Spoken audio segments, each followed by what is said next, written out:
மீனராசி அன்பர்களே, மீனராசி இப்போது கும்பத்திலிருந்து மீனத்திற்கு தான் சனி பகவான் பெயர்ச்சி அடைய போகிறார். அதாவது உங்களுக்கு ஜென்ம சனியாக வரப்போகிறார்.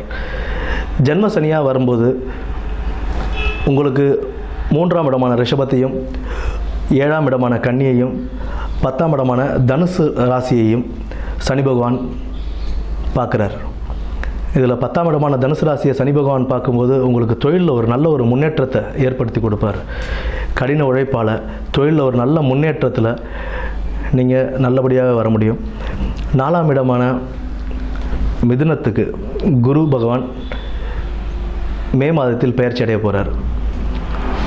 மே மாதத்தில் குரு பயிற்சிக்கு பிறகு 4ஆம் இடம் அப்படின்னும் போது உங்களுக்கு வீடு வாகனங்கள் அமைவதற்கான நல்ல ஒரு வாய்ப்புகள் இருக்குது. வீடு எக்ஸ்டென்ஷன் பண்ணுறது, புது வாகனங்கள் வாங்கிறது, இது எல்லாத்துலேயுமே நல்லபடியாகவே மேலே வரலாம்.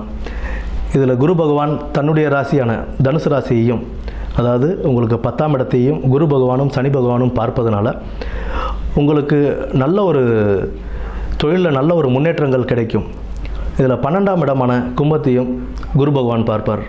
அதாவது இத்தனை வருடங்களாக வெளிநாட்டுக்கு போகிறதுக்கு ட்ரை பண்ணிகிட்டு இருந்தவங்களுக்கு ஒரு நல்ல ஒரு பொற்காலமாகவே இந்த குரு பயிற்சிக்கு பிறகு உங்களுக்கு வெளிநாடு போக வேண்டிய யோகம் இது எல்லாமே நல்லபடியாகவே அமையும்.